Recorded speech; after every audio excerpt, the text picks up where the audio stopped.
En tal caso, Sandrita, si el momento que usted nos diga que ya podemos salir por Facebook también, podemos ya empezar el evento. Por mi parte no hay problema. Ya está. Ok, entonces podríamos ya iniciar. En este momento le pongo de hospedador. A ver si ya puede usted compartir, véale. Está bien. Mm. ¿Ya pusiste o no? ¿Sí, sí pudo? No. Sigue acá la señal que no, que está deshabilitada. Es raro, ¿no? Sí. Esas cosas son siempre así, ¿no? Cuando no... Es raro porque les ponemos de coanfitrión y a los invitados y sí, no hay problema. Aquí. A ver.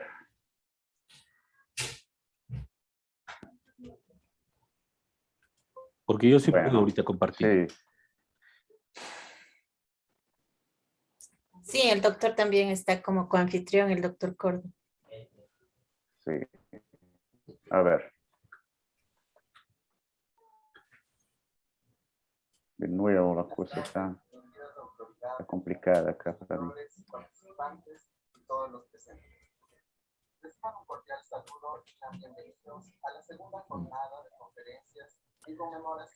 Bueno, confírmame, Diego, para poder avanzar, pero revísale bien a ver si es que tal vez... Está bien.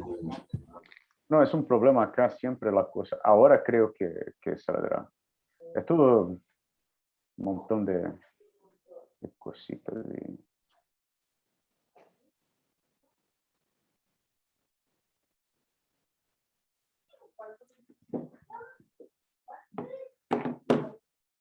Deshabilita.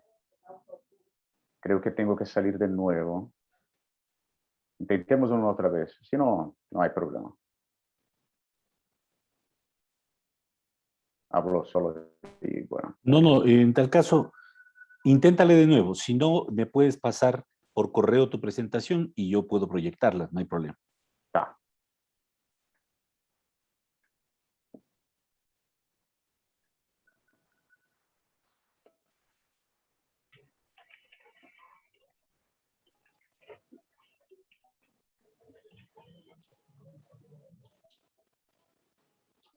Listo, buenas tardes, compas.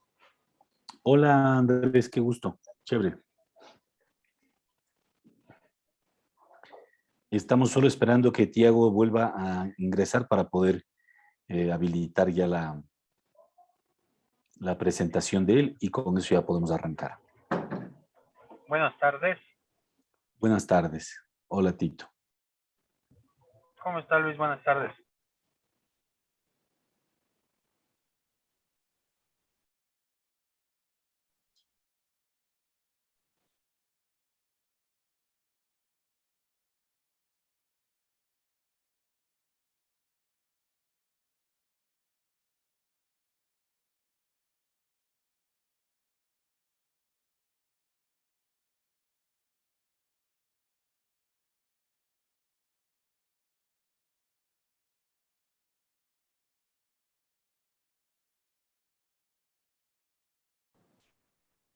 Luis, te paso la presentación porque acá no se me habilita. Ok. Y te explico por qué empieza en el slide que empieza y donde termina, para que sepas por qué Perfecto. los números, ¿está bien? Ya está acá listo, ya te paso. Ay, espera ahí. Las cuestiones tecnológicas son siempre así. Sí, siempre Cuando uno ocurre algún necesita, sí, imprevisto. la cosa es una porquería.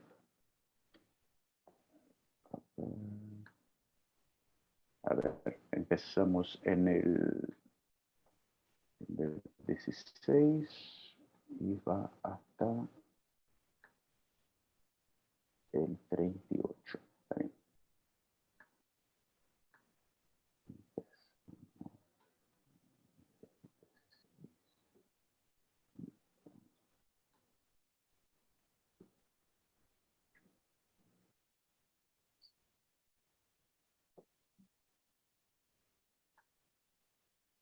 Bueno, fue. Ya. Gracias.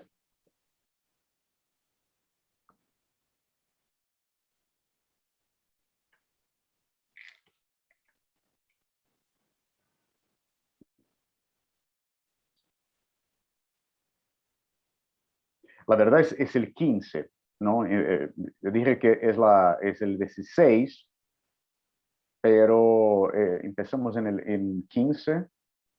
Ya estoy abriéndole, déjame un ratito. Ah, no, porque Ahí te vi. escribí 16, pero bueno, el 15 es el título de la presentación y ahí seguimos.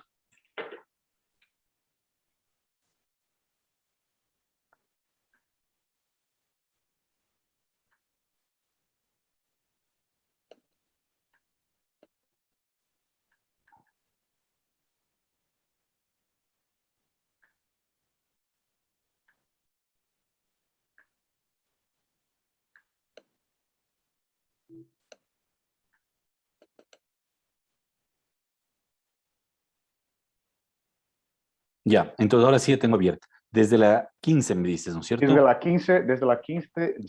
15 hasta la 38. Perfecto.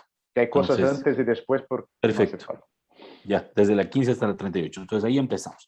Listo, entonces yo Perfecto, creo que con eso estamos ya bien, porque yo ya le comparto cuando necesitemos. perfecto. Eh, Bien, arranquemos entonces, ingeniera, si me avisa si es que todo está en orden ya para empezar.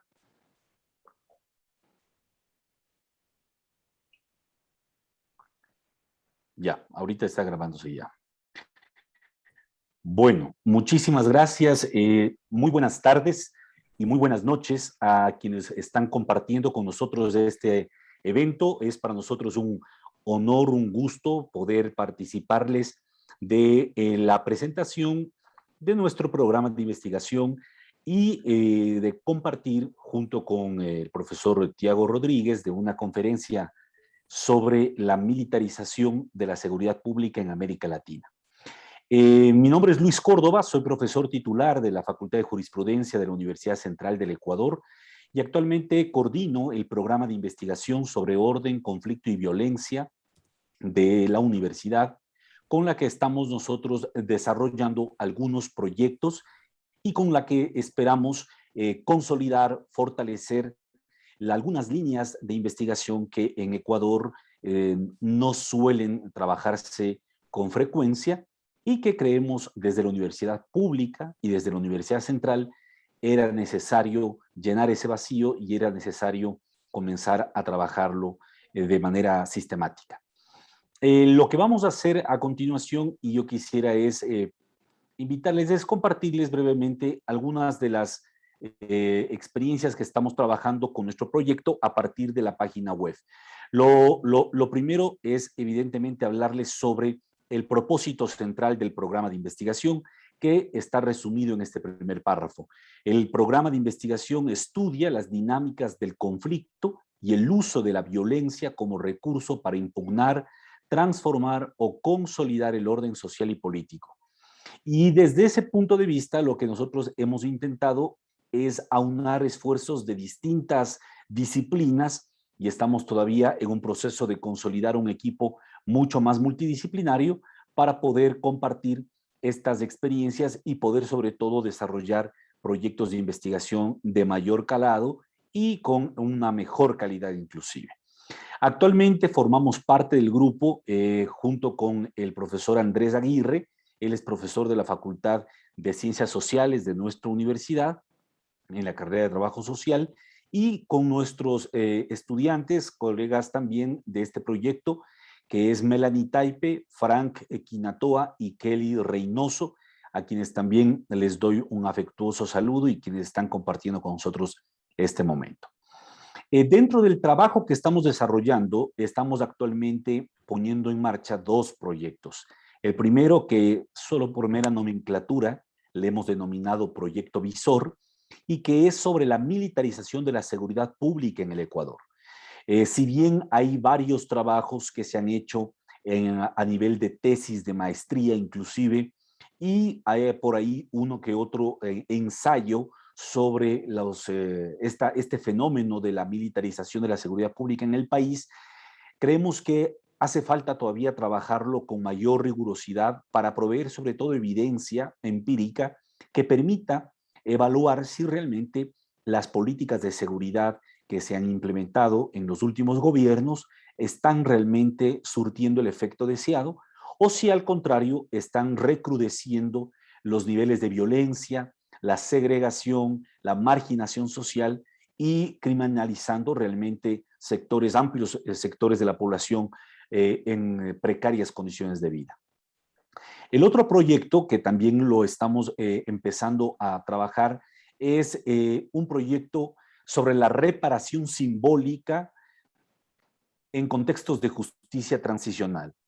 Este proyecto que lo lidera Andrés está enfocado fundamentalmente a entender estas dinámicas que se producen en el marco de los contextos de justicia transicional como fruto o como respuesta, mejor dicho, a graves violaciones masivas de derechos humanos que se han producido en América Latina.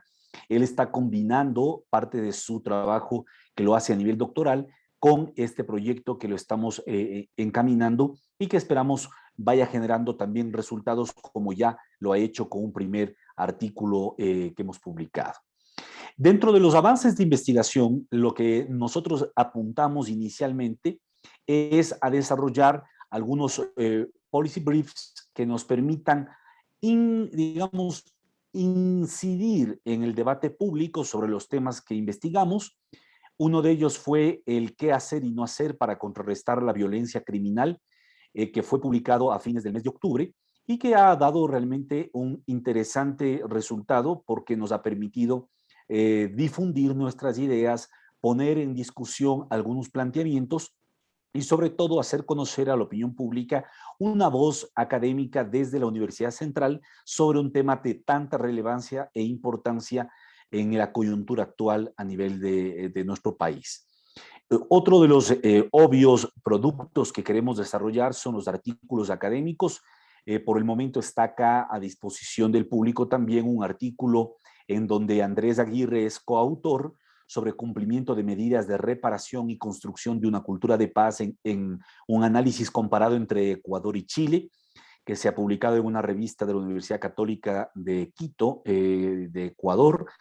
Y aquí intentaremos pues ir abonando con mayores esfuerzos en la medida en que el programa vaya tomando, vaya despegando y vaya teniendo mayor fuerza. Hay también un trabajo que estamos haciendo a nivel del monitoreo mediático y que brevemente le quiero ceder la palabra a Melanie para que nos comente un poco sobre este proceso que ha venido realizando. Melanie Taipe es estudiante de la carrera y es una de las asistentes de investigación que está trabajando de manera muy responsable para poder sacar adelante este trabajo de los boletines de monitoreo de medios. Melanie, sí, por favor, tienes la palabra y podrías también compartirnos un poco de tu experiencia para que todos los que nos están escuchando y viendo puedan también conocerlo desde la voz de los estudiantes. Gracias, Luis. Buenas tardes con todos los presentes. Bueno, como ya saben, mi nombre es Melanie Taipe y soy parte de la carrera de Derecho. Forma parte del programa de investigación de orden, conflicto y violencia que inició este año y nosotros como proyecto tenemos como una de las iniciativas esto de investigar el proceso de la militarización de la seguridad pública en el país. Entonces les voy a contar un poco de lo que hemos estado haciendo este trabajo en estos últimos meses. Primero, ¿cuál es el objetivo de esto? Es analizar el proceso de la militarización de la seguridad pública. Y para cumplir con este objetivo como proyecto, tenemos esto que es uno de los primeros avances de investigación en el que se pretende detallar este tema de la militarización. ¿Cómo lo hacemos? Lo hacemos a través de un monitoreo mediático. ¿Y en qué consiste este monitoreo? Consiste en que nosotros tenemos una revisión de fuentes periodísticas ya establecidas. Por ejemplo, tenemos El Comercio, Primicias, Plan B, para identificar eventos relevantes relacionados al tema de la militarización y que además lo contrastamos con canales oficiales. Por ejemplo, tenemos la página oficial del Ministerio de Gobierno, la página oficial del Comando Conjunto de las Fuerzas Armadas. Entonces, nosotros diariamente recopilamos la información de las fuentes ya mencionadas y hacemos un barrido de las mismas relacionadas a 3 dimensiones que ya están establecidas. Entonces, de esta manera, con este monitoreo, nosotros vamos a ver la dinámica y este proceso de involucramiento de las Fuerzas Armadas. Otra cosa que hacemos que a partir de ese monitoreo mediático, nosotros generamos boletines mensuales en el que su propósito va a ser sistematizar los eventos más relevantes de cada mes. ¿Y cómo lo hacemos? Aquí nosotros escogemos los eventos más singulares por cada dimensión que lo pueden ver en la tabla y también sus categorías y lo organizamos. Así finalmente nosotros estamos generando estos boletines de los eventos relevantes que pueden y podrán ver en la página del programa cada mes. Chévere, muchísimas gracias, Mela. En efecto, la Gracias. idea de los boletines es ir teniendo como un histórico de lo que va ocurriendo a partir del inicio de nuestro programa y del proyecto, para poder después hacer un análisis contextual de mayor profundidad en los artículos que vayamos trabajando. Para terminar, lo que tenemos acá también es una viñeta sala de prensa en donde normalmente difundimos la participación que hemos realizado en algunos eventos de índole académico, reportajes en los que se ha considerado nuestras opiniones, nuestras entrevistas y en general las actividades incluso de editoriales o de columnas de opinión en las que participan los miembros de nuestro equipo de investigación. Y finalmente tenemos acá una biblioteca que está compuesta primero de publicaciones, en donde estamos compartiendo publicaciones que no son hechas por nosotros, sino por colegas de otras instituciones, de otros países inclusive, pero que sin duda tienen relevancia para los temas que tratamos de nuestro programa de investigación. Aquí hemos colgado, por ejemplo, el Índice Global de Crimen Organizado del 2021. Está por acá un trabajo muy interesante que se realizó sobre las fumigaciones y el impacto institucional a la democracia en Colombia.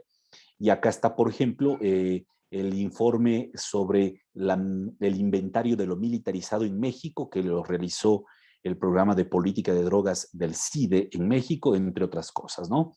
Y la idea es irse alimentándolo con publicaciones que puedan aportarnos a la discusión y al debate.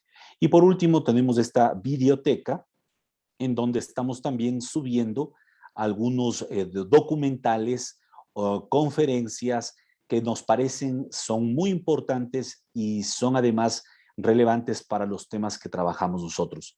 Acá está, por ejemplo, un excelente especial que hizo digamos, Francia 24 sobre el 11 de septiembre, un documental sobre los femicidios en América Latina y la violencia de género con casos de Bolivia, Perú y Ecuador. Y por acá también está este documental que ha causado también enorme debate en México, el día que perdimos la ciudad, sobre lo que ocurrió con la detención del hijo de Chapo Guzmán en México. Y así algunos otros ejemplos y experiencias que iremos compartiendo con ustedes. Y por supuesto, los eventos que vamos a desarrollar, empezando por el que hoy tenemos el honor de realizar junto con nuestro queridísimo invitado, el doctor Tiago Rodríguez, y que vamos a darle precisamente para encauzar esto la palabra a Andrés. Andrés, colega nuestro y investigador asociado del programa, para que pueda presentar a nuestro invitado y dar inicio pues a esta conferencia que nos ha tenido ansiosos por escuchar a Tiago. Andrés, tienes la palabra. Bueno, buenas noches, buenas tardes con todas y todos. Para nosotros como grupo de investigación es un honor tener el día de hoy como ponente al profesor Tiago Rodríguez. Es necesario, como decía Luis hace un momento, recordar que esta iniciativa surge desde la educación pública, ¿no? Un espacio que es tan necesario para generar un diálogo, no solo desde el entorno académico, sino también con la realidad, con esa realidad cotidiana y con esos problemas estructurales que necesitan respuestas, ¿no? Entonces, creo que es fundamental estos mecanismos que se han diseñado y estas estrategias que vamos armando a través de los proyectos, ¿no? Creo que es fundamental lo que también mencionaba Luis hace un momento y recalco, es por qué este grupo tiene que volverse interdisciplinario, por qué estas investigaciones tienen que tener un abordaje desde diferentes perspectivas para poder de alguna manera generar una respuesta que no solo sea jurídica, sino que esté aterrizada a las necesidades sociales, ¿no? Bueno, yo voy en primer lugar, a presentar al profesor Tiago Rodríguez. El profesor es asociado del Instituto de Estudios Estratégicos de la Universidad Federal Fluminense de Río de Janeiro, Brasil. Es doctor en Relaciones Internacionales por la Universidad Católica de Sao Paulo, Brasil, con un fellowship en la Université de la Sorbonne Nouvelle de París 3.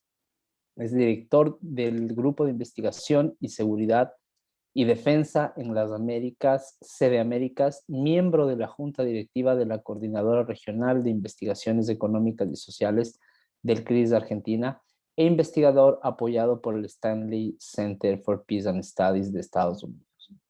Vamos a tener una modalidad para la presentación enfocada en primer lugar en una presentación de 40 minutos que va a tener el profesor Rodríguez, y a continuación nosotros durante la intervención vamos a receptar las preguntas tanto en el chat como también en nuestro Facebook Live. Sin más que decir, doy la presentación y doy la palabra al profesor Rodríguez. Bueno, muy buenas noches, muy buenas tardes para ustedes, Andrés. Muchas gracias por tu amable presentación. Quisiera empezar dando gracias por la invitación. El honor es todo mío. Estoy muy contento de estar acá con ustedes y voy a compartir algunas ideas con ustedes que están desarrollando un programa tan interesante. Quisiera felicitarles por lo que veo. En la página de internet está buenísima.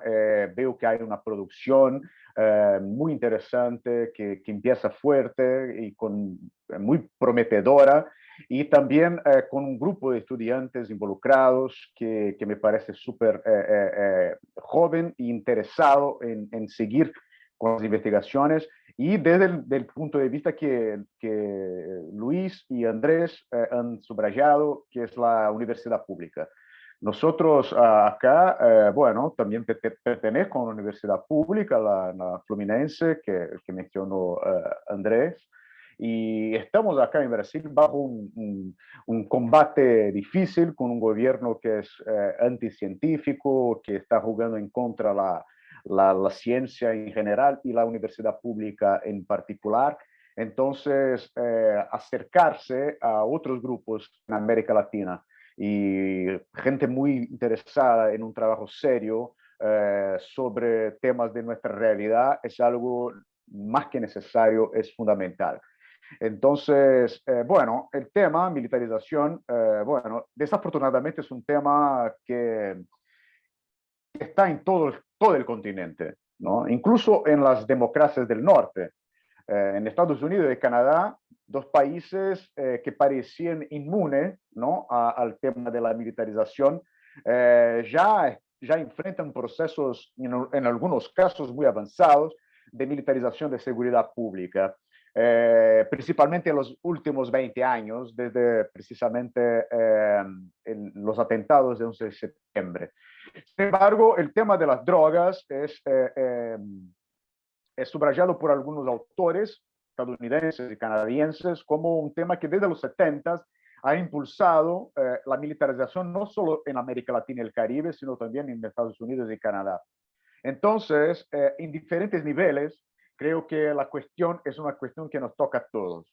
Acá en Brasil creo que quizás tengamos algunas cuestiones parecidas al caso de Ecuador. En los últimos años he investigado el tema de la militarización en términos comparados principalmente con dos países, Colombia y México, que tienen niveles de militarización distintos al nivel brasilero. Y bueno, sin embargo, hay elementos de comparación interesante, importante, que he podido desarrollar. Sin embargo, son casos diferentes, ¿no? Entonces, bueno, después de esa invitación tan amable, he decidido por focar en el tema de la militarización en Brasil, porque por dos razones. Primero, porque creo que no es muy conocida la cuestión brasilera en Ecuador, supongo, ¿no?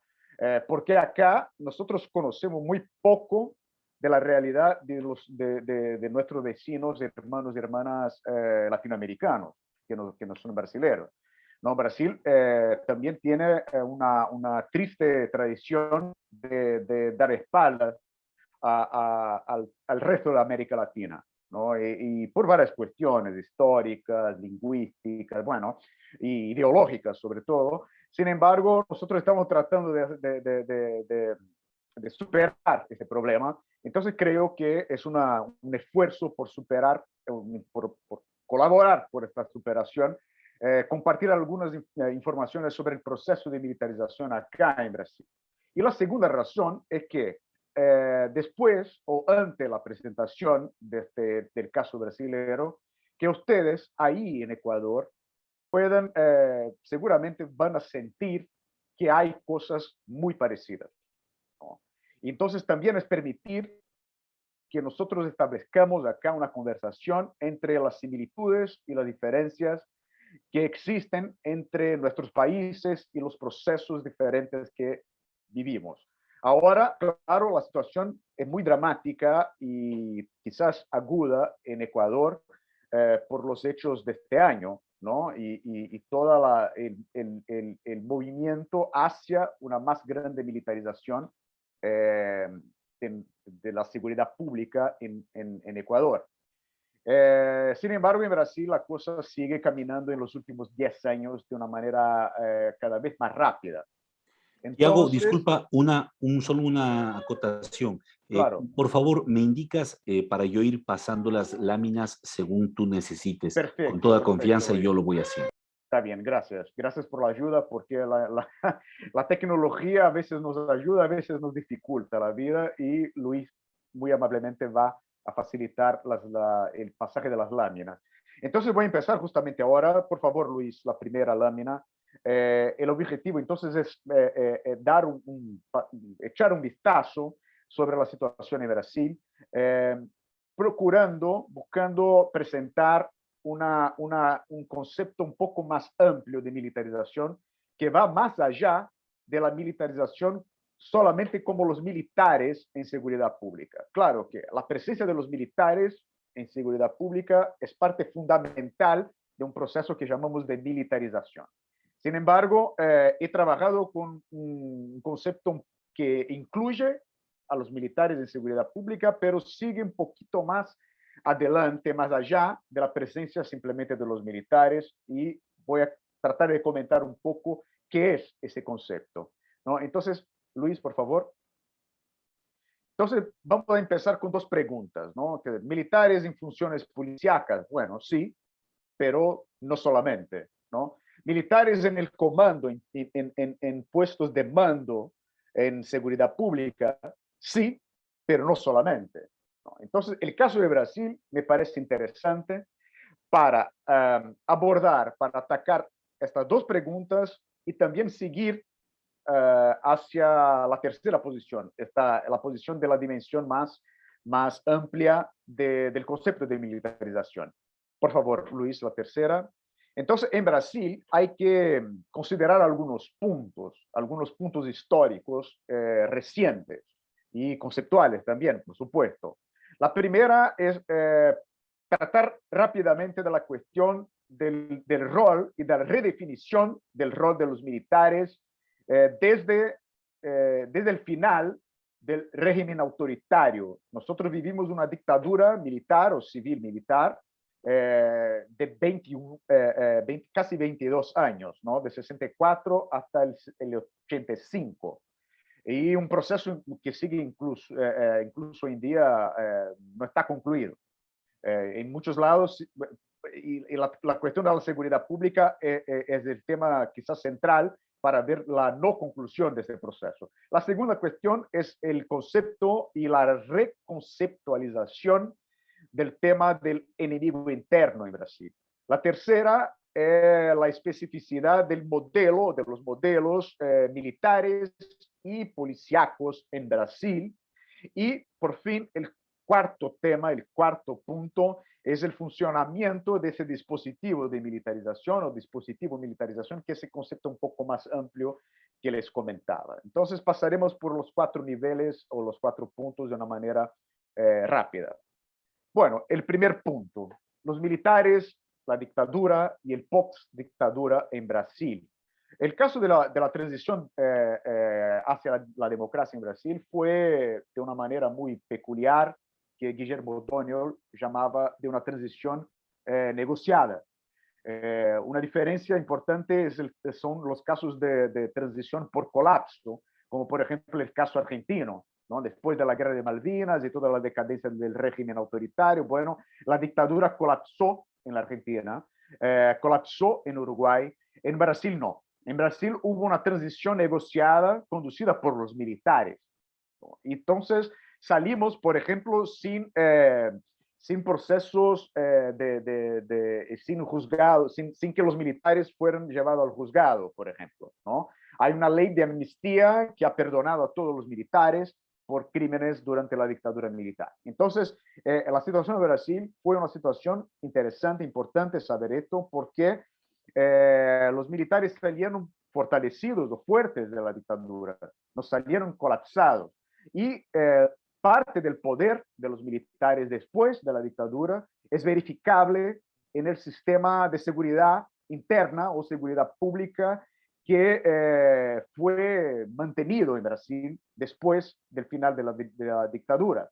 Nuestra constitución democrática del 88 ha incluido elementos del régimen anterior y sobre todo en temas de seguridad pública, y está ahí en el 3.A a la cuestión del dispositivo constitucional que reservó a los militares en algunos casos la posibilidad legal de intervención en seguridad pública.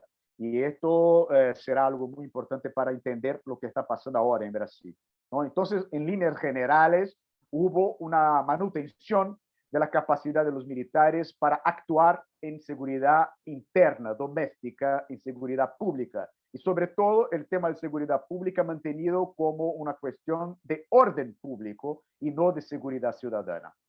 Luis, por favor, la siguiente. El segundo punto, el enemigo interno. Bueno, hay dos cuestiones básicas. La primera es el enemigo interno invariable, aquel que nunca cambia. Y después, el que ha cambiado en los últimos años o en las últimas décadas.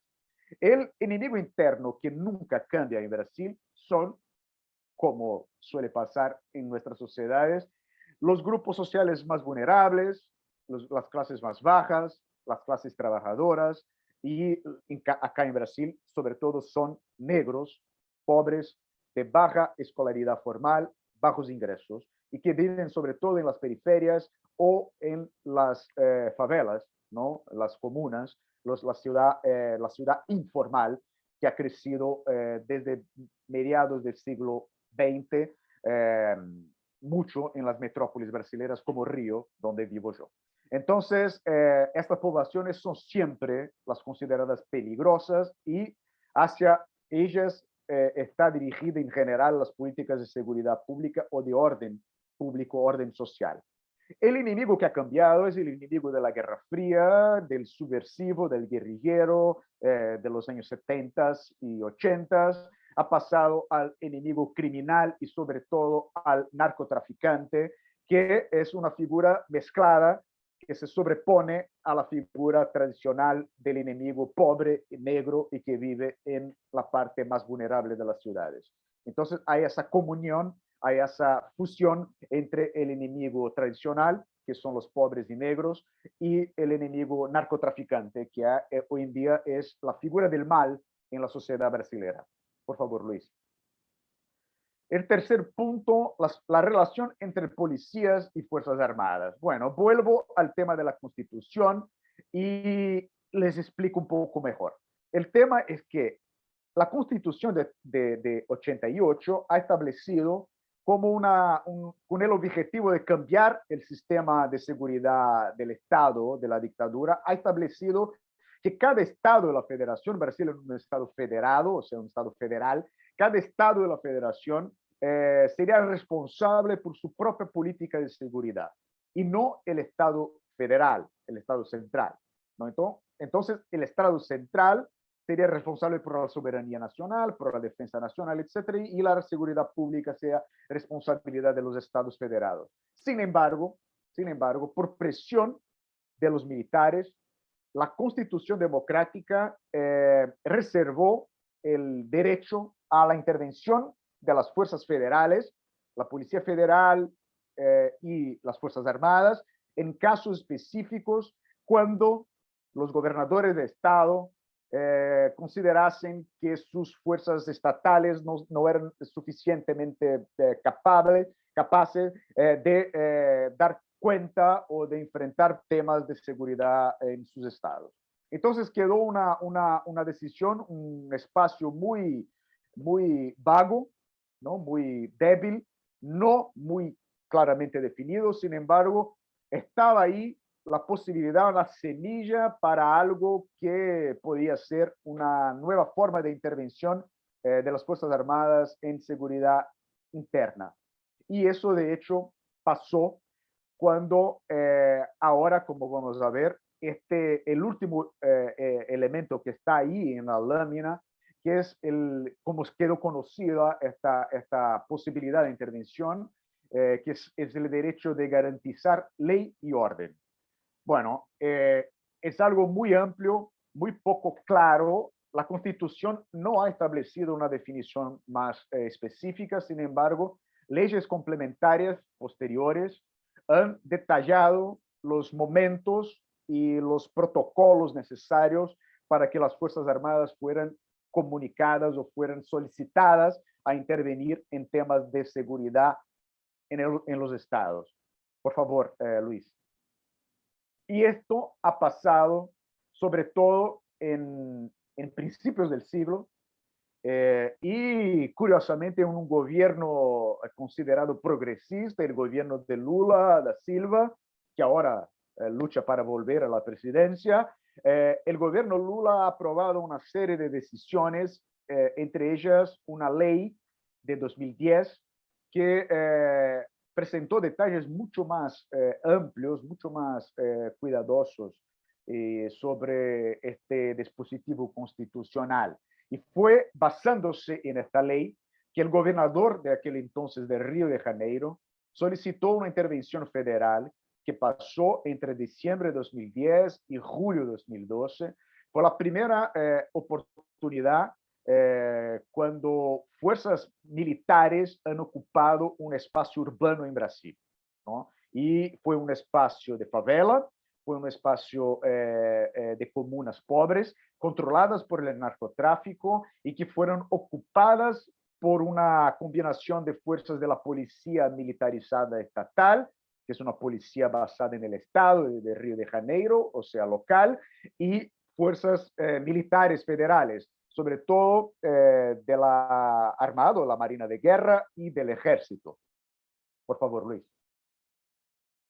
Esta fuerza ha creado la llamada Fuerza de Pacificación, que es una fuerza del Ejército, que ha reproducido la experiencia 2 años después, entre 14 y 15, 2014-2015, en una otra zona cercana, también de favela, y que estaba pegado, digamos así, articulado con un programa llamado de las Unidades de Policía Pacificadora, un programa local que tenía más o menos la idea de conquistar los territorios o de reconquistar. Entonces, toda la terminología es una terminología sacada del ambiente castrense, del ambiente militar.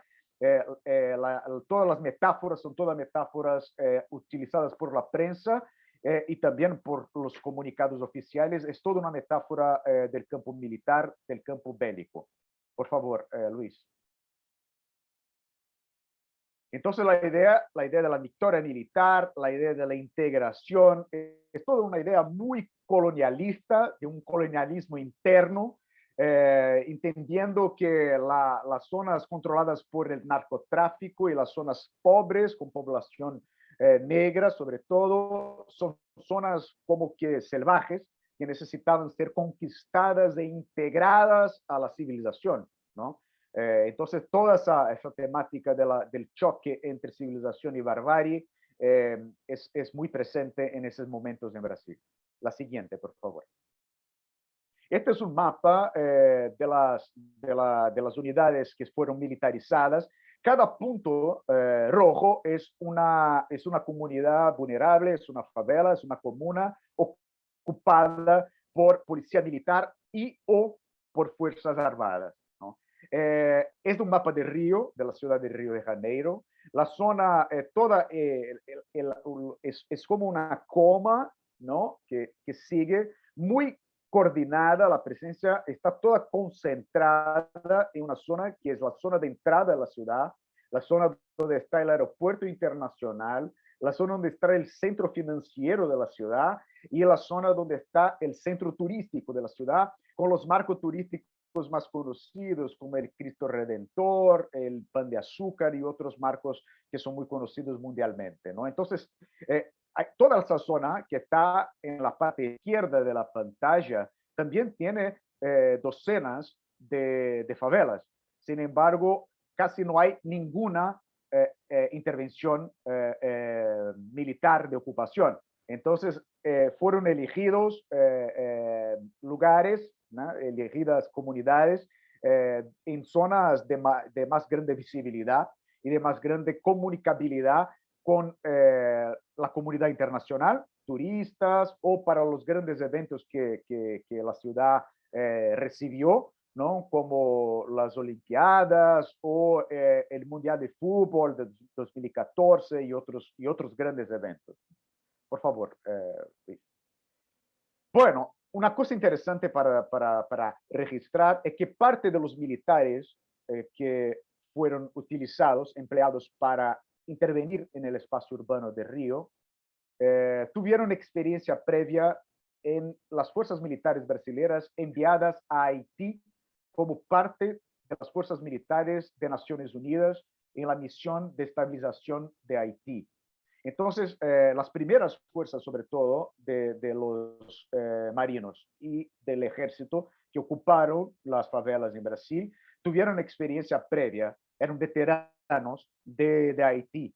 Y esa relación es una relación muy interesante entre la experiencia internacional de una intervención militar en un país extranjero y una intervención también en territorio urbano, sí, pero en territorio urbano nacional. Son territorios distintos, sin embargo, son territorios urbanos con algunas características de combate urbano parecidas, ¿no? Entonces, hay una experiencia compartida entre las dos situaciones, la situación Haití, la situación Río. Por favor, Luis. Ahí son dos fotos que vienen a continuación. La primera es una foto de soldados del ejército brasileño en una de esas comunidades, en una de esas favelas, en Río. Y después, esta es de militares brasileños como cascos azules en Puerto Príncipe, en Haití, ¿no? Entonces, militares que actuaron en los dos escenarios fueron en el mismo tiempo, en periodos cercanos. Por favor. Ahí es una foto de un poco después, 3 años después, en la segunda vuelta, en la segunda etapa de la ocupación, son blindados de la Marina y soldados que ocuparon también zonas de favela en Brasil. Por favor, Luis. Entonces, bueno, después de presentar todo esto, algunos de ustedes podrían pensar, bueno, entonces el tema es el tema de la presencia de los militares. Basta con prohibir o crear instrumentos para evitar que los militares entren en seguridad pública, que estamos bien. Bueno, la situación es un poco más complicada. Por favor, Luis. Estos señores muy simpáticos son una tropa élite de la policía de Río de Janeiro, ¿no? De la policía militar. La policía militar son este batallón, son estos señores de negro que han avanzado junto con los blindados de la armada de guerra en la favela. Entonces hubo una, como les había comentado, una combinación, una articulación entre policía militar, o sea, es una gendarmería, es una policía de tipo militar, militarizada, con doctrina militarizada. La siguiente, por favor. Entonces, bueno, ¿no? Entonces el problema es la policía militar y los militares de las Fuerzas Armadas. No, todavía no, es más complicado. La próxima foto. Esa foto es la foto de un batallón especial militarizado, pero de la policía civil, lo que es una paradoja inmensa en el nombre, ¿no? La policía civil que tiene como la Guardia Civil en España, que es una guardia militarizada, la Policía Civil de Río tiene un cuerpo militarizado, que es el CORE, que es muy parecido al BOPE de la Policía Militar, incluso en las insignias y toda la simbología, ¿no? Entonces, la policía tiene partes militarizadas y doctrinas y acción militarizadas. Por favor, Luis.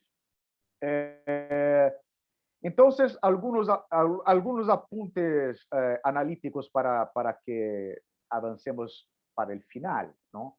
Entonces, ¿qué significa la militarización en Brasil? La militarización es muy complicada en Brasil porque tiene raíces históricas, tiene que ver con el legado del autoritarismo, la falta de control civil sobre las Fuerzas Armadas, que ahora en Brasil está en evidencia por todo el rol de los militares en el gobierno Bolsonaro. Sin embargo, es un tema que no es exclusivamente un problema del gobierno Bolsonaro, que viene desde los 80s, que es una falta de control civil, o sea, una autonomía muy importante de los militares en el espacio político también en Brasil, en la intervención en seguridad pública, que ha agrandado en los últimos años, en la última década. Entonces, la primera cosa es un legado histórico. Después hay una compleja tela de relaciones entre seguridad pública, entendida como contención de las clases consideradas peligrosas, que son la mayoría de la población urbana. Entonces, una relación muy muy complicada y muy separada entre una élite y una clase media que tiene miedo, ¿no? de la vasta mayoría de la población, que es pobre y negra, sobre todo en Brasil. Entonces, un tema que es un poquito antes, Luis, antes de pasar, por favor. Entonces, el tema que es histórico, un tema histórico militar, un tema histórico del miedo de las clases más ricas, de la población más pobre de Brasil, que es una sociedad muy dividida, con una iniquidad social muy grande. Brasil es uno de los países más desiguales del mundo, ¿no? Después, el tema de la pacificación, o sea, del control y de la imposición de un orden que es también tradicional, que viene desde tiempos coloniales, desde la relación complicada con los pueblos originarios y después con los pueblos esclavizados en África y con la población urbana pobre libre ya en el siglo XX para adelante. Por favor, Luis. Después hay, en términos más estructurales, más amplios, un compromiso de Brasil con el régimen internacional de control de drogas, que como todos sabemos, el llamado régimen prohibicionista, o sea, defendido por Estados Unidos, sin embargo, apoyado o aceptado por muchos países. Nuestros países, por ejemplo, han aceptado en términos históricos el prohibicionismo como su orientación para las leyes nacionales, para lidiar con drogas, con muchas drogas psicoactivas y con todo el mercado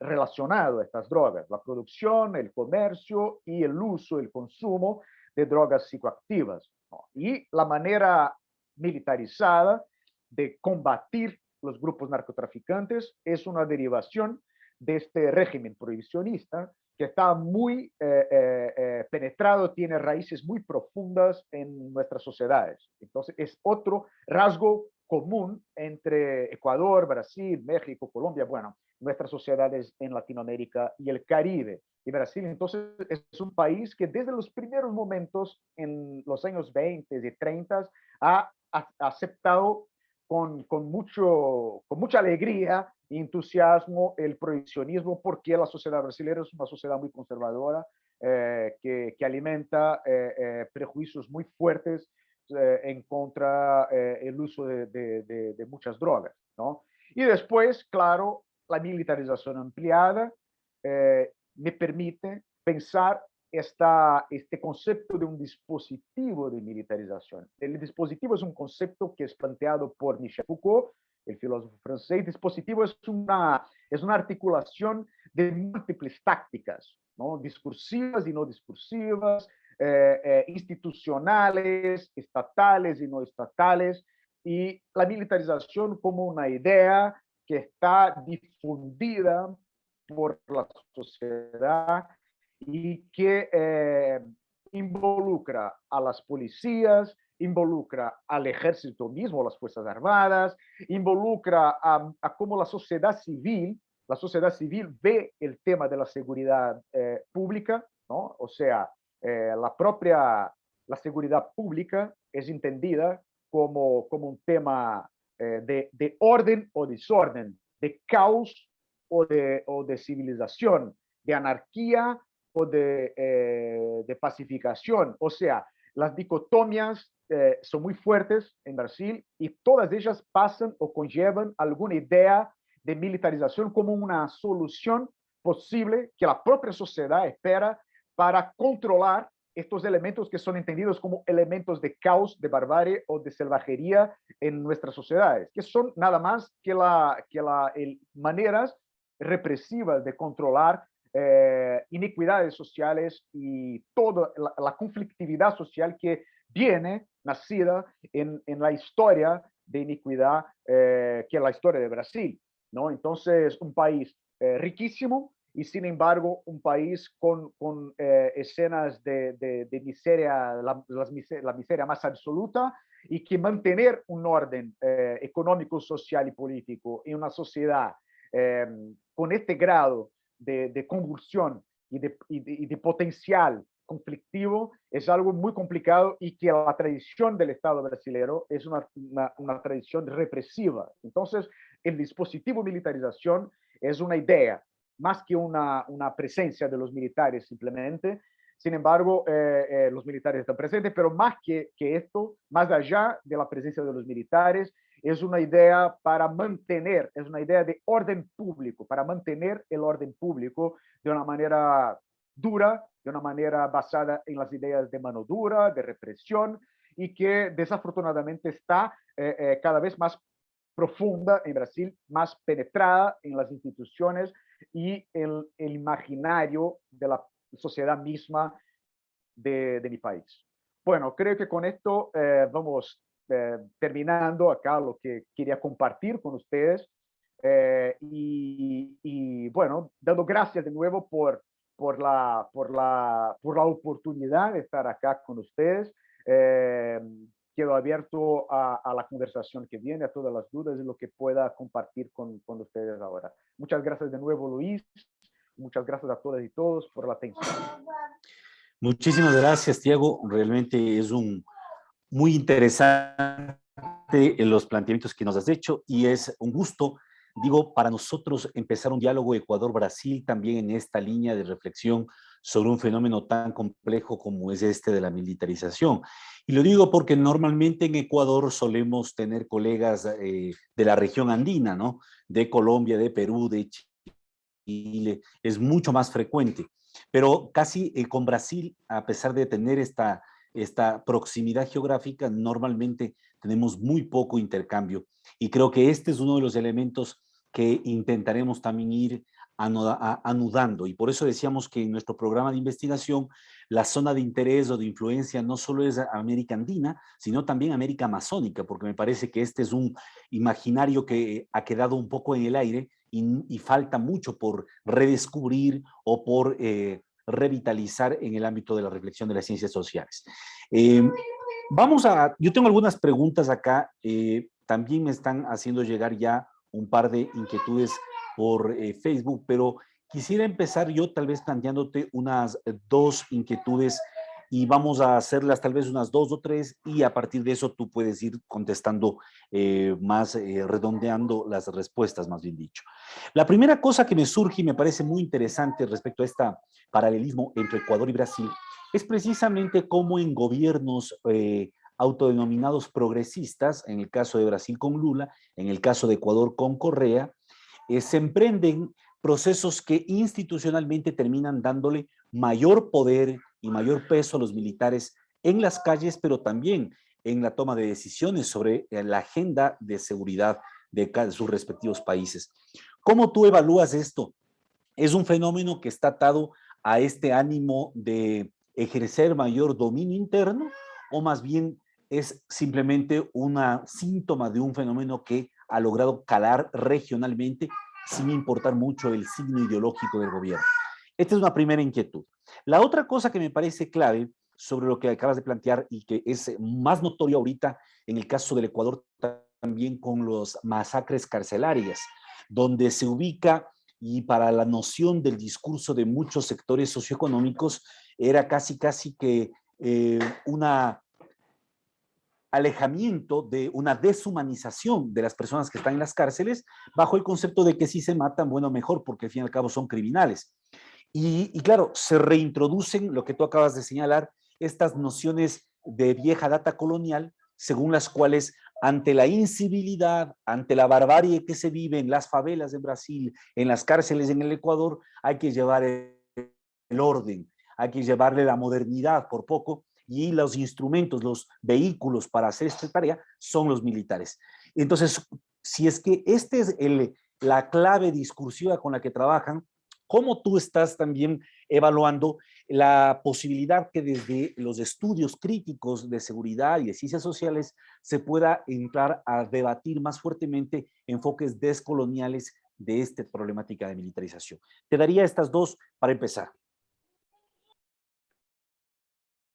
Gracias, Luis. Son excelentes preguntas y que me interesan muchísimo.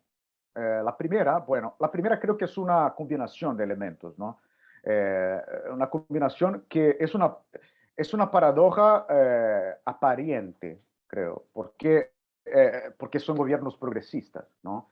Sin embargo, hay elementos estructurales más allá de los países, más allá de Brasil y Ecuador, que son elementos continentales que tienen que ver con el tema de la seguridad o de la securitización del narcotráfico a nivel continental. Y son procesos más antiguos, con presencia y con fuerza de Estados Unidos,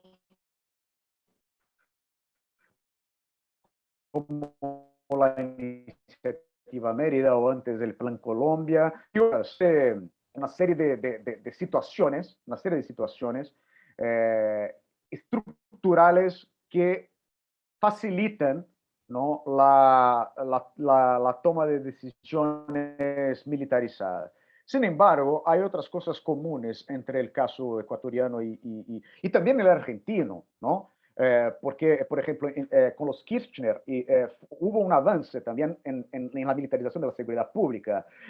Y ahora en México, ¿no?, con López Obrador, ¿no?, que había prometido que la desmilitarización y ha creado una nueva guardia militarizada, ¿no? Entonces, son cosas que están ahí, son comunes, y creo que son procesos muy complejos, pero se me ocurre ahora algunas cosas. Primero, hay que hacer concesiones en nuestras sociedades a los poderes militares. ¿Por qué?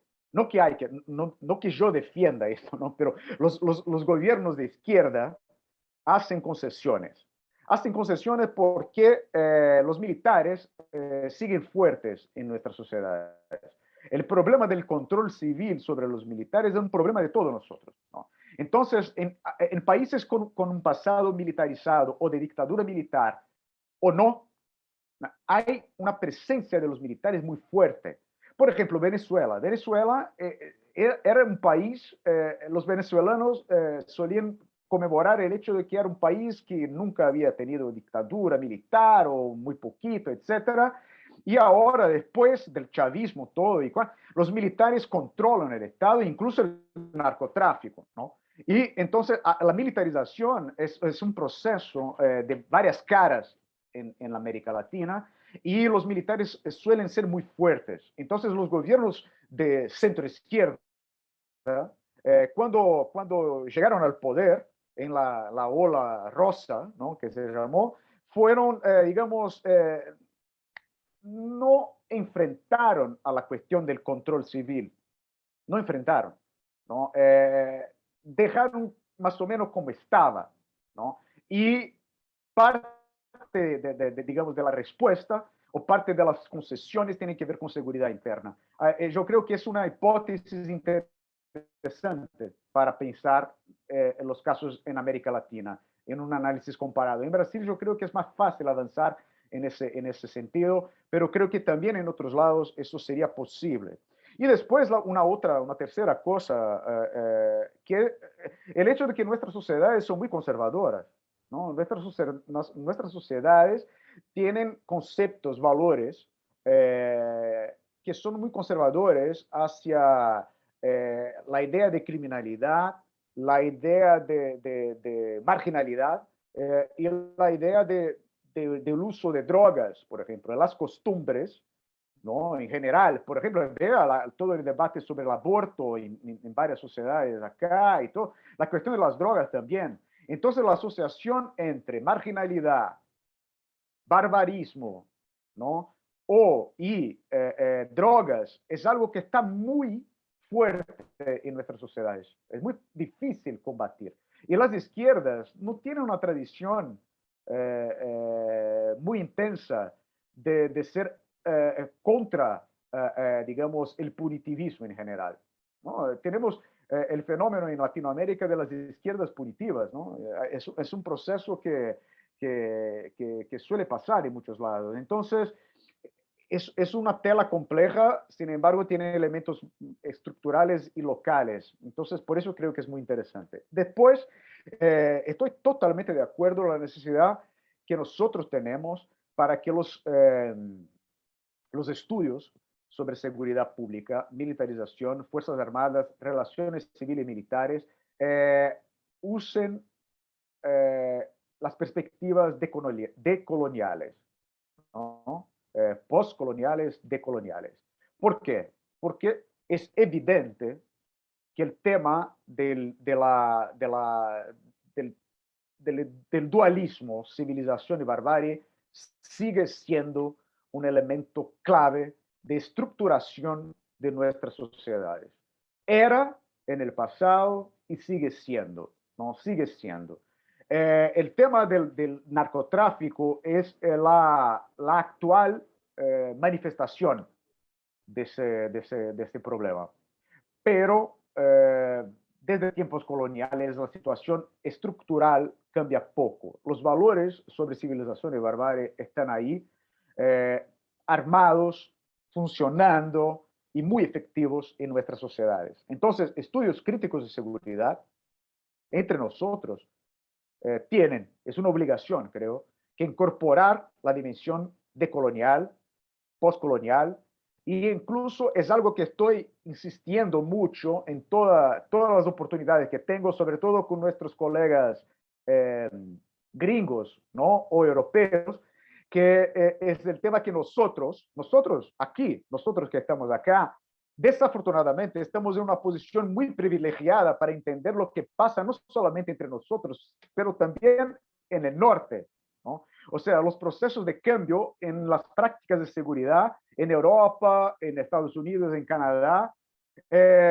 hay un proceso, más o menos como chiste, como broma, digo que es un proceso de latinoamericanización del norte, ¿no? El norte se latinoamericaniza en términos de seguridad, contra el terrorismo, entre comillas, contra los migrantes, contra, bueno, los musulmanes, ¿no? O sea, ellos tienen sus propios negros, sus propios campesinos, sus propios peligrosos, entre comillas, ¿no? Y son procesos muy parecidos que ahora las democracias de allá están enfrentando. Entonces, solo para concluir, yo creo que nosotros tenemos mucho que contribuir en términos analíticos, conceptuales e empíricos.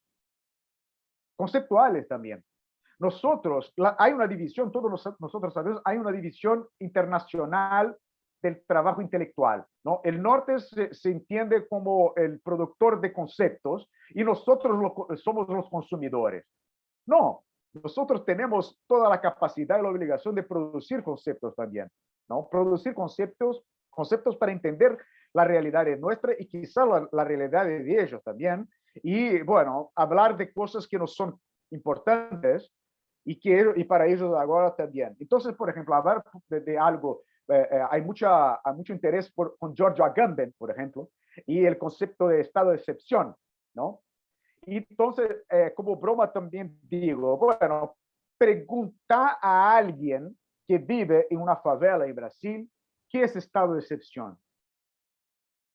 Es un concepto que no tiene sentido para esa persona porque siempre vivió en estado de excepción.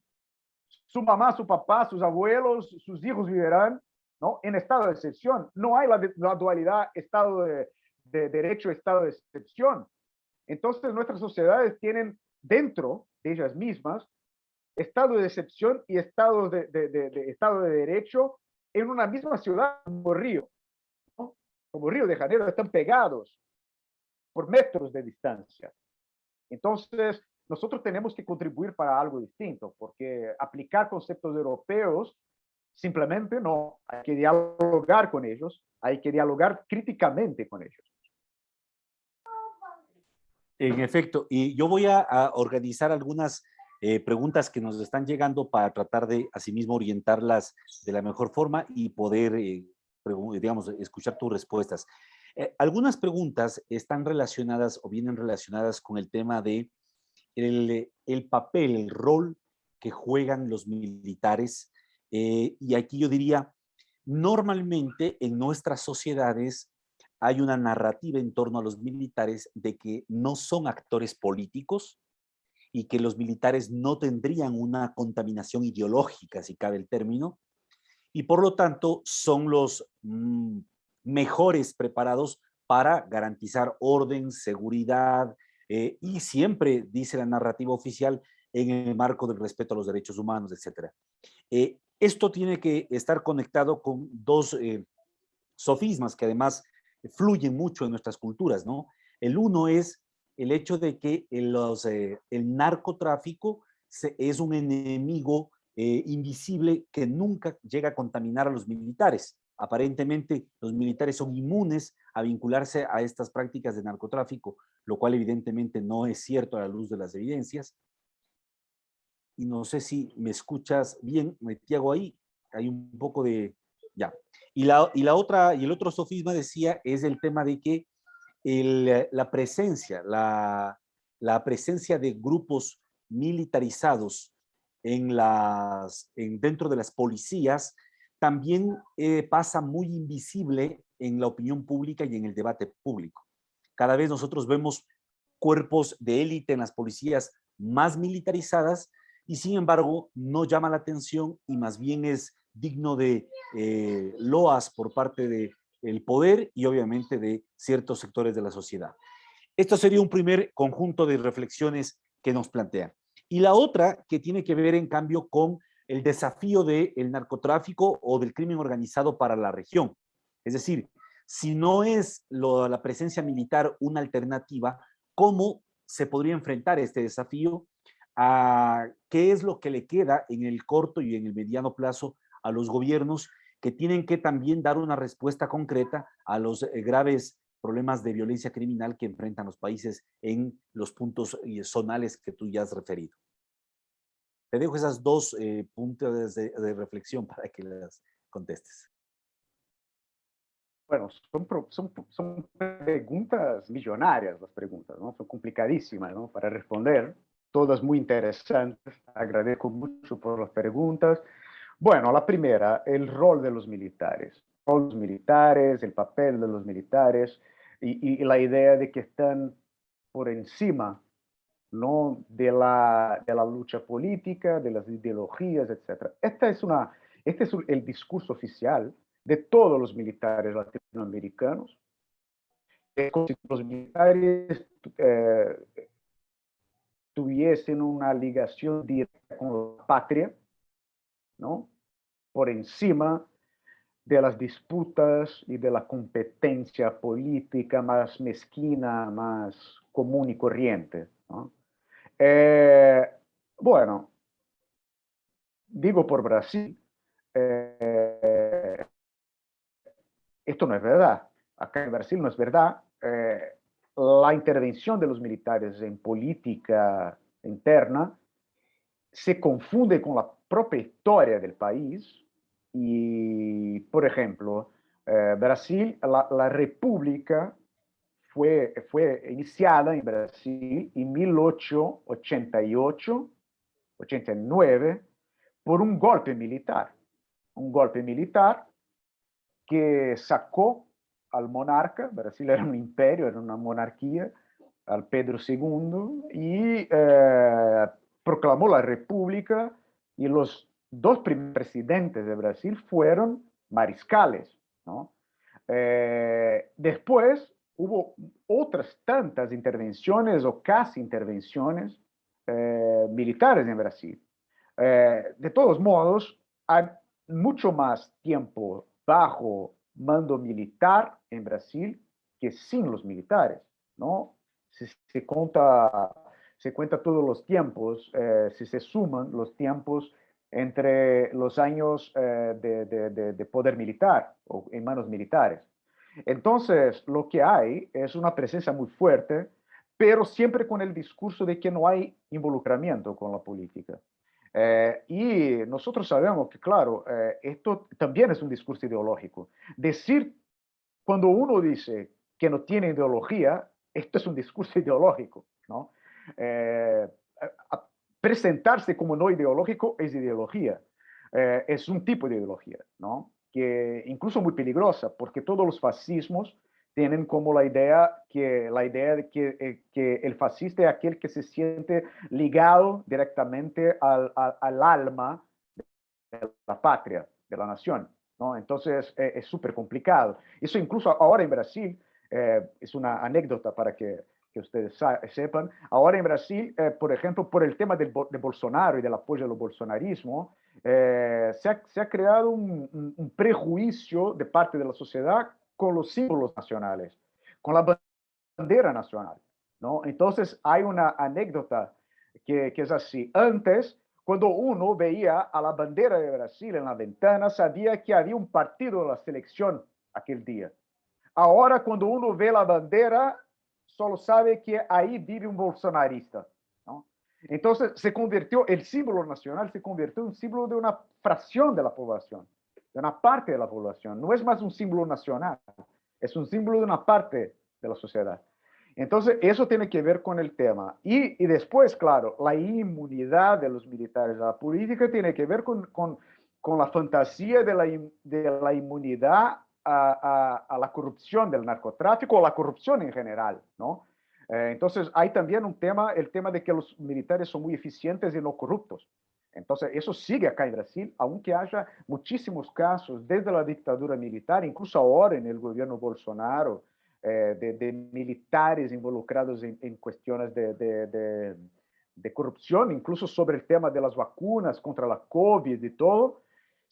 Una parte de la población sigue creyendo que los militares son inmaculados, ¿no? Que tienen una capacidad de estar por encima de las tentaciones normales y de la tentación incluso de la corrupción. Lo que nosotros acompañamos en casos como, por ejemplo, el de México, que es muy dramático, ¿no?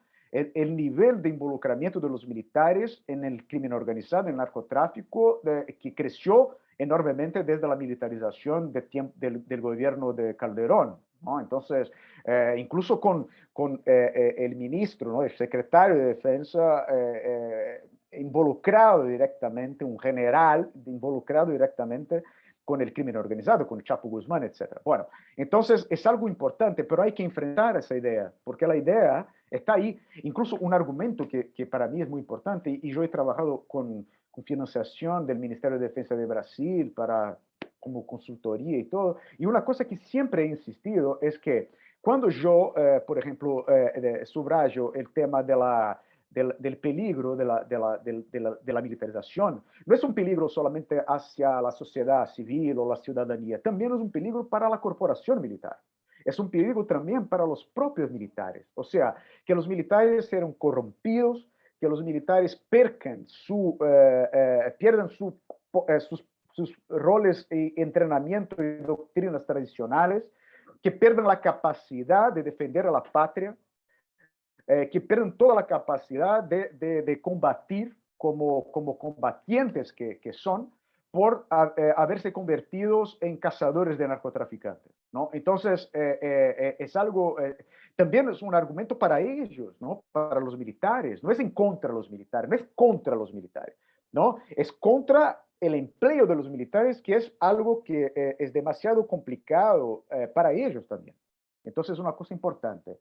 Y después, la otra pregunta, ¿no? Que tiene que ver, bueno, con los desafíos planteados por la existencia del crimen organizado, seguramente son desafíos importantes. Sin embargo, hay que pensar con calma. Por ejemplo, está de moda usar también el concepto de securitización, ¿no? El concepto de securitización, que es muy útil para un montón de cosas, pero también hay que, como todo, ¿no? Como cualquier concepto, hay que usar con cuidado. Bueno, si uno estudia el concepto de militarización, sabe que los autores, como Gusano, Weaver, dicen que securitizado está el tema que sale del espacio normal, del debate público, y entra en el rol de la seguridad nacional, y que por lo tanto es un tema siempre considerado como una amenaza existencial al Estado, a la sociedad, etc. Bueno, si aceptamos eso como válido, hay que preguntar, ¿no? El narcotráfico en Brasil, por ejemplo, los grupos, las pandillas que controlan el sistema carcelario o que controlan las favelas, ¿son una amenaza existencial a Brasil? No, no lo son. No, la existencia de esos grupos no amenaza a la soberanía nacional. Esos grupos no quieren decretar la independencia de una parte del país, o no tienen planes políticos para controlar el gobierno, ¿no? O incluso la municipalidad. Son grupos que sí controlan zonas importantes con mucha población. Se considera, por ejemplo, que mitad de la población de Río, mitad, es una población de casi 10 millones de habitantes, mitad está bajo el control de algún grupo ilegal, ¿no? Bueno, son casi 4 millones de personas o 5 millones, o sea, es mucha gente, es mitad de la población de Portugal, por ejemplo, ¿no? Entonces, y esto no, es demasiado. Sin embargo, no significa una amenaza existencial, o sea, no justificaría la securitización, el empleo de militares, ¿no? Entonces, hay que distinguir, separar lo que es discurso, incluso con usos políticos, que incluso también sacan provecho de las Fuerzas Armadas, políticos, y el populismo punitivista de políticos civiles que sacan provecho de las Fuerzas Armadas y del miedo de la población sobre el crimen, ¿no? Del crimen, para utilizar para su provecho el tema del empleo de los militares. Y nos enfrenta a una cuestión mucho más importante, que es la reforma de las policías, ¿no? Entonces, el problema, y ahí tiene que ver con las posibles soluciones, ¿no? Por ejemplo, mientras no se enfrente el problema de las policías, emplear a los militares es, bueno, es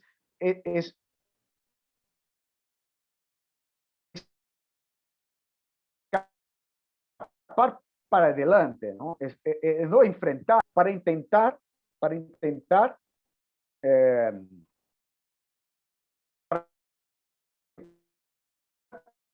contener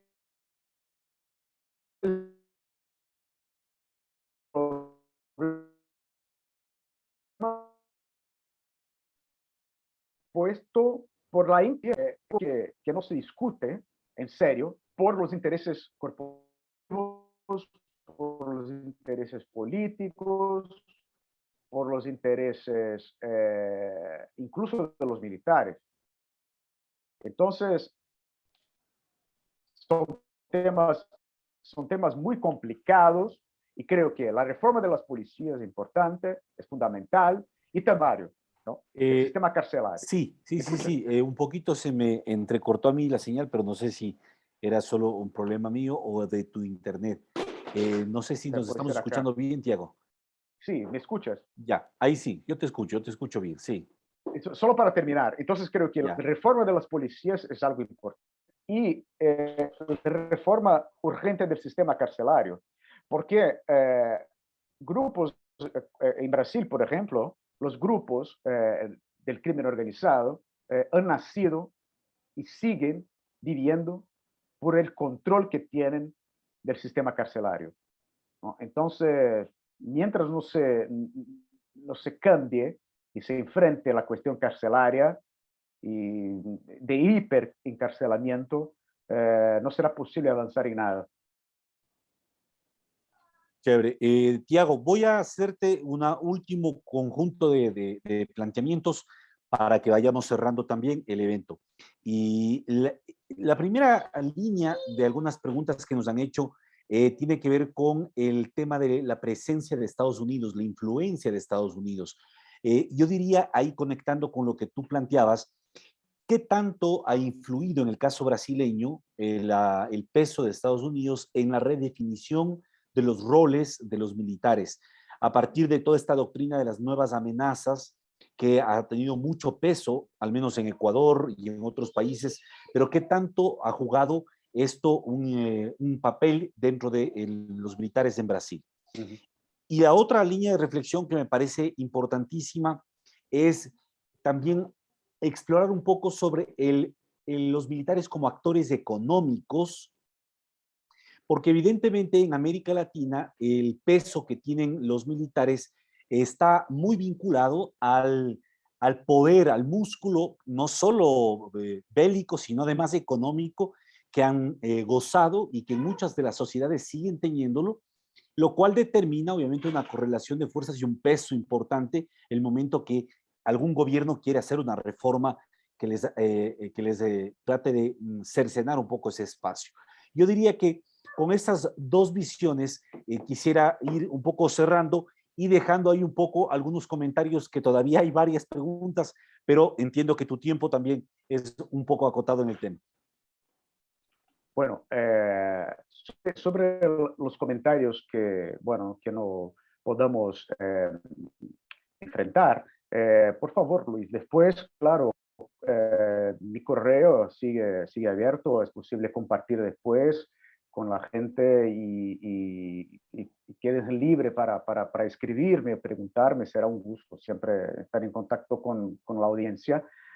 Y para tus dos preguntas, pero la primera, en Brasil lo que hay es una influencia doctrinaria y ideológica muy fuerte, ¿no? Las escuelas militares en Brasil, las escuelas de preparación militar en Brasil, son extremadamente influenciadas por Estados Unidos. Son influenciadas directamente en su estructura y los programas de enseñanza y en el intercambio de militares y oficiales entre los dos países. Los oficiales generales en Brasil,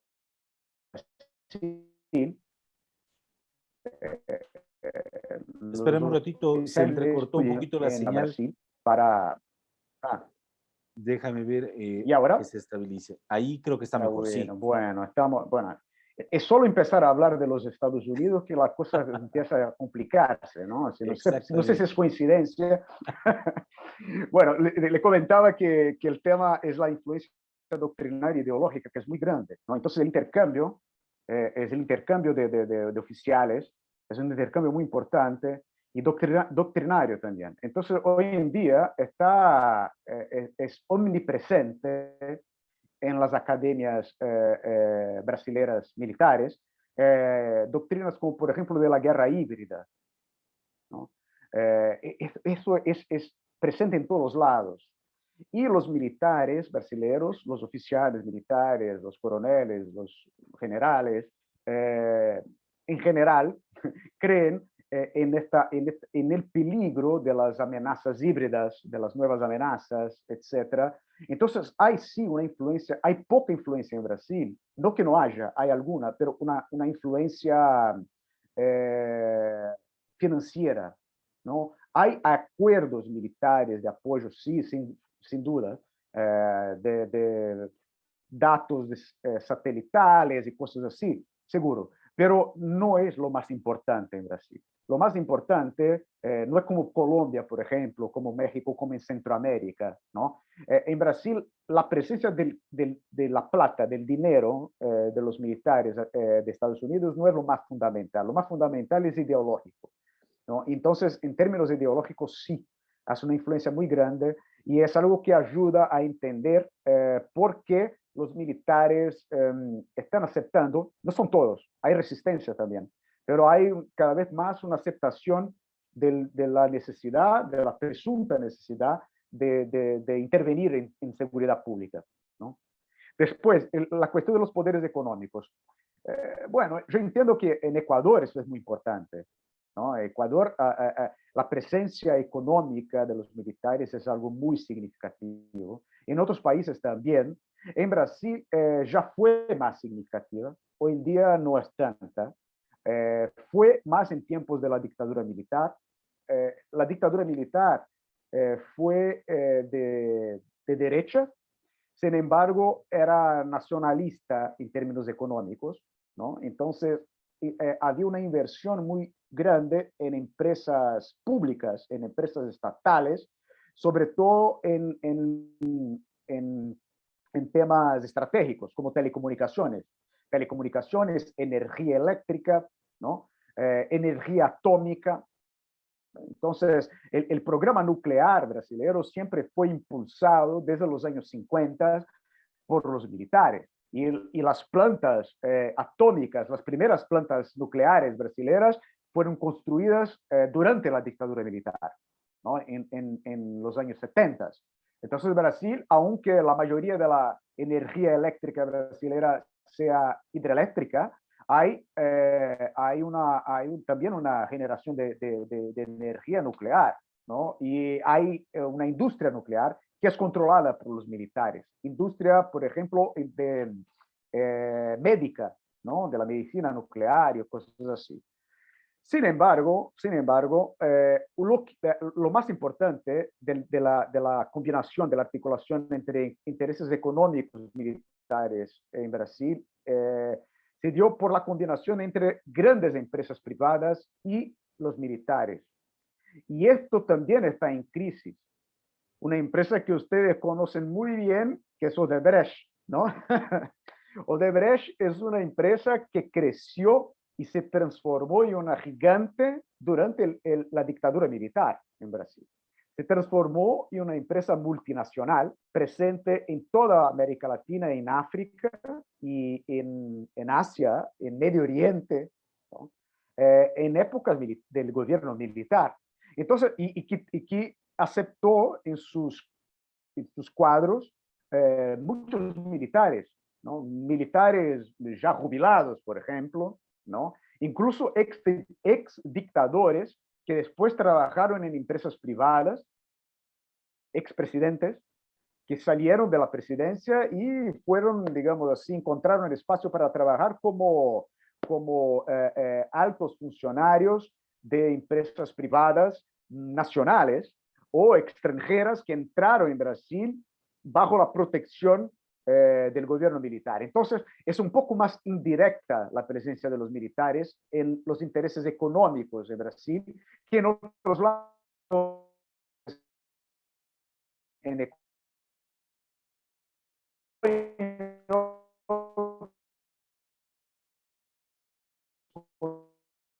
continentes como por ejemplo en Egipto o en Pakistán. Interesante para comparar, ¿no? El tema en Brasil y en otros países de América Latina. En efecto, yo creo que hay algunos puntos que todavía tocará ir construyendo para fortalecer este diálogo y sobre todo la comprensión de estos fenómenos en los respectivos países. Yo creo que, aunque les he compartido ya el correo electrónico, quiero a quienes nos están mirando, por favor, les vamos también a compartir en el perfil de Tiago que está en nuestra página web el correo electrónico para que puedan también contactarse con él directamente y puedan, los que deseen, hacerle llegar sus comentarios, sus preguntas. Quiero yo agradecerles muchísimo, agradecerte también, Tiago. Tiago acaba de compartir también ya aquí en el chat la página web del grupo de investigación que él coordina, es www.cdamericas.com.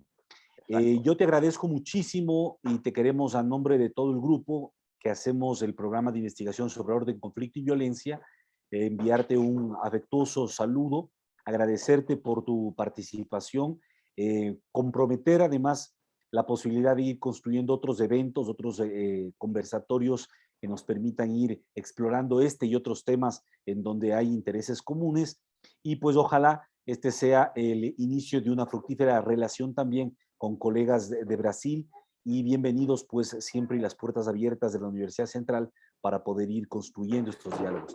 Quiero enviarles también un afectuoso agradecimiento a quienes han hecho posible este espacio. Me refiero al Departamento de Tecnologías de la Facultad y obviamente a los estudiantes, que creo que son el motor principal de los profesores y de los investigadores para seguir desarrollando y fortaleciendo estos espacios académicos.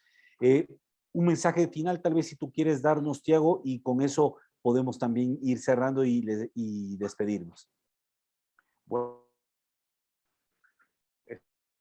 estimado Luis, muchas gracias de nuevo por la invitación, y a todo el equipo técnico, a los estudiantes y otros colegas que nos acompañaron. Fue un honor, y creo que es el comienzo de una colaboración, de una cooperación que será muy fructífera. Estoy seguro que sí. Les felicito muchísimo por el programa de investigación. La página web me parece excelente.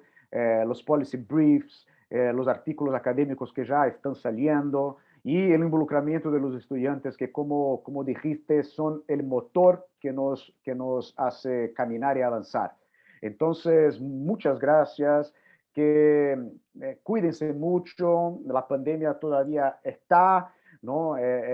Busquen la vacuna, siempre que posible vacunarse 2, 3 veces, las veces todas que nos digan que hay que vacunarse, ¿no? Y espero que podamos encontrarnos muy pronto, físicamente, personalmente, ¿no? Un gran abrazo y feliz año, y hasta pronto. Muchas gracias. Gracias, Tiago. Andrés, si tú también quisieras dar unas palabras de despedida para cerrar el evento. Bueno, muchísimas gracias a todas y a todos, a nuestros amigos y amigas también que nos siguen a través de la plataforma de Facebook Live. Generar estos espacios son importantísimos en estos momentos, sobre todo en esta coyuntura que estamos viviendo. Tener una perspectiva, como decía, distinta, que de alguna manera aborde estas problemáticas de una forma integral y regional, que es tan necesario en este momento, es fundamental. Yo les agradezco mucho. Nada, agradecerles también a los compañeros que de alguna manera nos permiten sumar todos los proyectos, las colaboraciones que ellos vienen haciendo. Es la esencia de estas iniciativas, ¿no? Sin ellos sería muy, muy difícil. Nada, seguir apoyando y en defensa de la educación pública, que en estos momentos es algo muy, muy importante. Que estén bien. Y valga la pena, gracias Andrés, y valga la pena decirlo que Andrés está desde Holanda, así que allá ya son las 2:30 de la madrugada. Así, wow. Más o menos. Así que estás sí, casi en madrugada. Pues transcontinental, bueno, ¿no? Transcontinental la cosa. Exacto. Un abrazo a todos, les agradezco muchísimo. Este ha sido el evento del programa de investigación sobre orden, conflicto y violencia, y esperamos vernos en una próxima ocasión. Les mando un abrazo enorme a todos. Gracias, Tiago, gracias a los que nos han visitado. Muy amables.